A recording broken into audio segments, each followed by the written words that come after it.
मैं तुम्हें कोई वजाहत नहीं दूंगी और ना ही मैं मजबूर हूं। चाहो तो फिर से तोड़ दो। वैसे भी यही करते हो तुम, सब कुछ तोड़ना, बिगाड़ना, चीखना, जलील करना, धक्का देना, तुम्हें यही आता है।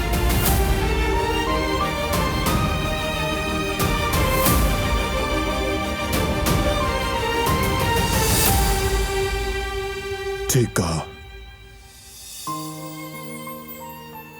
बस मोहब्बत करना नहीं आता।